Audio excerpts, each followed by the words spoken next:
Hello, my name's Alexei Novitzky, and I'd like to introduce you guys to the physics behind the interdimensional telescope that I've designed. So here we go. The very first thing we do is, this is the crystal of time, and what this is the greater structure of the cosmos. And the important takeaways from this diagram here is that what we have here is the moment the universe collided with time, and we also have habitable rings of conscious experience within time. So we'll break that down a little bit. But so here's the moment when the universe first collided with time. And you can see that it kind of separated like a prism into conscious experiences. Now I'm not saying this is actually red and that's actually purple. I'm saying these are different harmonics of conscious experience. The red would relate to delta, the purple would relate to your fast gamma. Inside here would be past human perception, which would almost be like the ultraviolet of conscious experience. And you could say that here would be like the infrared of conscious experience, right? I call this the lower verse, and I call this the novi verse. That's the spectrum of conscious experience. And so what we notice from the crystal of time is that you have these habitable zones that end up coming into play. And I'll show you how those come about. But basically you have, these relate to the thickness of your experience.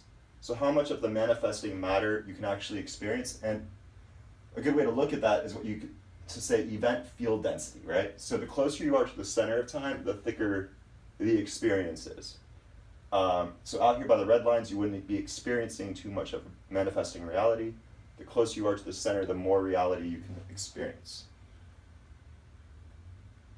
And so one of the first things we did when we started working on this was figure out the size of human consciousness, the sphere of conscious perception. And so what we did was we got the speed of light and we multiplied that by the conscious snapshot, which we said was 60 times a second. Right? So you have the speed of light times the conscious snapshot. That gives you a radius. From the radius you can get a diameter. From a diameter you can get a sphere, okay? And theoretically, the diameter of the sphere becomes the longest standing wave your consciousness can perceive. So that longest standing wave ended up being 1 times 10 to the 7 meters. That is our longest wave of influence or perception. And what we also notice in the liquid light state universe is that there is a relationship between our relative frame of motion and that of the universe that allows us to perceive the manifesting matter that we are experiencing. So basically the universe has its local light state of rotation. Your consciousness also has its, you could say, state of rotation.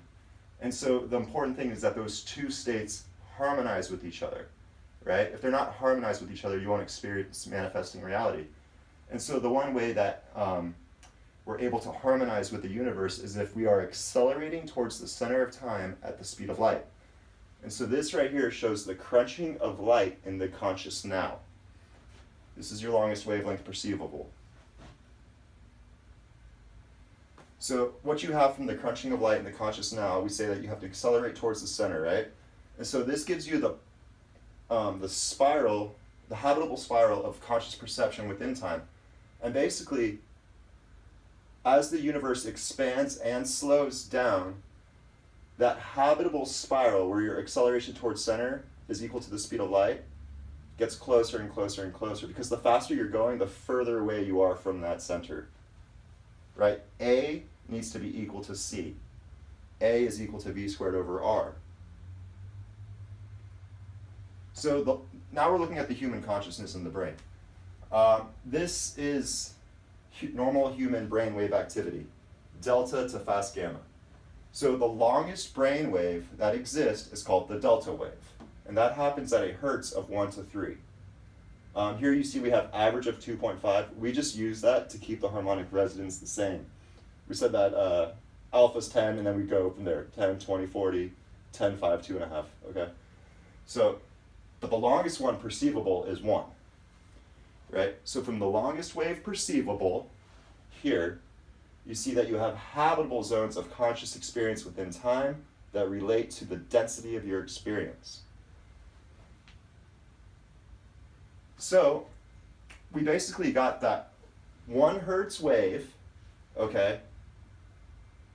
And now for a particle to be accelerating towards the center of time with a rotation of 1.2 hertz, there's only one radius, and that's related to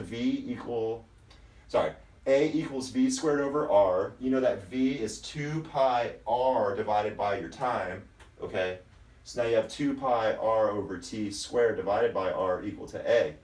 So basically, we get a radius. That radius matched exactly 1 times 10 to the 7 meters, 1 times 10 to the 7 meters, the exact same number as far as the sphere of consciousness, right? This is how big consciousness is in the now moment. If you consider all of time, your consciousness extends to the edge of the universe, but we're talking about the snapshot in the now.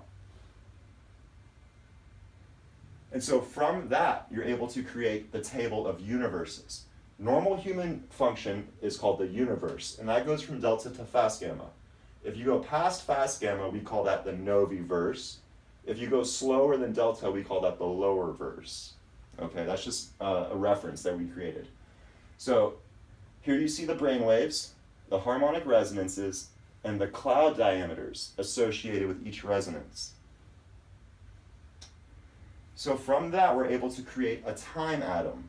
These are time atoms, right? And depending on how, we created those in the book Time Atom. And so basically, humans would be a time atom 6, right? They have 6 wavelengths of perception. 1, 2, 3, 4, 5, 6. So delta, theta, alpha, beta, gamma, fast gamma, and then a time atom 7 has interdimensional, okay? So this shows this entire structure, right? The harmonic frequencies are here.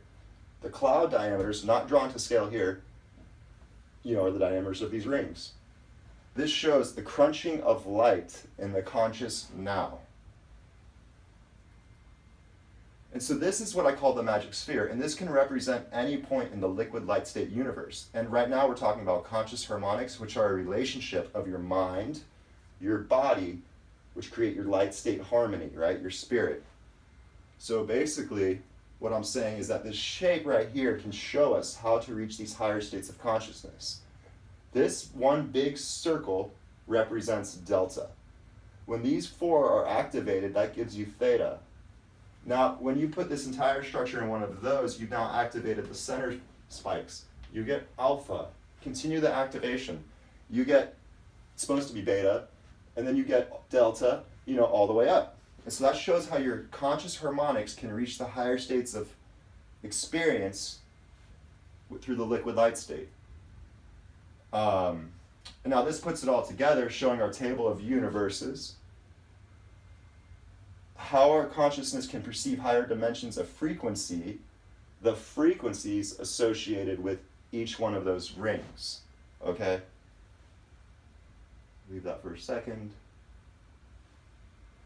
And so basically, this shows a normal dimension. Oh, sorry, let me go back. So one way to perceive faster than fast gamma, right, is to create 160 hertz in your brain. Okay, and then the next step would be 320 hertz in your brain. So that would be by using TMS or some type of magnetic stimulation.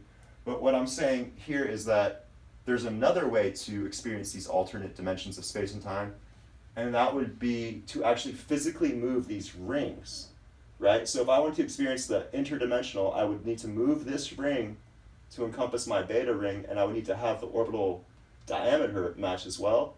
If I wanted to experience the delta, I would need to crunch it towards my beta, and then have that orbital, harmonic match as well, right? Because we can't perceive, for example, the Aliverse, because it's at a harmonic frequency of 160 hertz and a cloud diameter of 625. We can only perceive, with our waking consciousness, things that have a harmonic resonance of about 14 to 30 and a cloud diameter of 40,000 meters. So in order to actually perceive an alternate dimension, you need to push the space-time, right? So here you have normal dimension. Here you have one that's been shifted to noviverse. And so basically your beta state harmonizes with the space and time at an end of a 25-mile long tunnel. So this is a very simple drawing of an interdimensional telescope that can create a stretching force or a crunching force and a counter rotation in either direction. So this interdimensional telescope will allow you to peer through the different dimensions of consciousness or construct of the universe. Because one thing we really don't understand is that there really is no space and no time. There is only conscious experiences. So when you're talking about going to the past, well, what you mean is a lower harmonic, right? So we'll talk about that in a second. But so this just gives you an idea of what you might see when looking down the tunnel, right? Your beta verse would be crunched. Your fast gamma could be expanded outward. So you would have a crunching effect, and then you would have the effect of an entire universe. And so basically, this just kind of puts it all together. Here's your table of universes. It shows your brain waves, it shows the harmonic resonances, the cloud diameters. This is an example of a normal dimension. Here it's been shifted to the noviverse. Here are your dilations per second. We'll go back to that. And then here's your interdimensional telescope. But basically, the time dilation factor matters. So basically, if there's a zero-dimensional shift, 1 second is still 1 second. After one shift, 1 second becomes 1 hour. After two shifts, 1 second becomes 185 days. After three shifts, 1 second becomes 2,029 years. And that relates to the Lorentz contraction related to the cloud diameters and harmonic rotations between each of those dimensions, right? It's the Lorentz contraction associated with the difference of distance based off of the relative velocities and spiraling motions. And so a more realistic picture, earlier I did the time atom 7, I didn't draw it to scale. So this is actually drawn to scale. So you can see that the theta is 1/4 the diameter of delta. Right, and so this continues onward, inward. The theta is 1/4 of delta, alpha is 1/4 of theta, beta 1/4 of alpha, slow gamma 1/4 of beta, okay? And so now when it comes to the amount of information each one of these universes has, remember one standing wave fits inside one sphere, okay? So the delta, you could say, has 1 bit of information. So now we're going to go to this drawing. And you can see that for every one delta universe, 4 theta universes exist. And so now we're going to go inward here. So with theta, there's 4 alpha harmonics, right? Okay. And with alpha, there's 4 betas. With beta, there's 4 slow gammas. With slow gamma, there's 4 fast gammas. Okay? So now, let's think about information. There's 4 standing waves of yellow. So delta has 1, okay? Theta has 1, 2, 3, 4 bits in this direction. But if you think about the whole two-dimensional structure, you get 16 standing waves. When you think about the three-dimensional structure, you get 64 standing waves. So the amount of information difference, meaning the richness of your experience between habitable zones of conscious experience, is 64, okay? There's 1 to 64. Now look inside each one of these thetas, there's 64 alphas. Inside each alpha, there's 64 betas. So the relationship between the red to the blue is 64 squared. Is about as far as amount of information, or rather evolution of universe, right? So how old is your universe? 1 bit, 64, 64 squared. Our 18 billion year old universe relates to 64 to the 4th, okay? So that gives you the ages of each universe based off the amount of information. And so now when you think about the picture here, this only has up to betaverse. This does not have the fast gamma or the slow gamma in it. It basically was destroying my computer trying to make that drawing. So this only has up to beta as far as the actual inside of the delta, right? So you have this entire structure. This is the structure of the universe now. And when it comes to orbits and rotations, each one of these reds rotates one time, okay, for every, so let's say 2.5 is the amount of rotations per second. Your yellow one would rotate at 5, so twice, right? So if this is 1, the yellow is 2. If the yellow is 2, the blue is spinning at 4. If the blue spins at 4, that means relative to that, your purple would be spinning 8 times. And so the overlapping of all these electromagnetic particles that are spiraling inward and creating this structure is what gives you your sphere of consciousness, okay? You can imagine that you're anywhere inside this structure.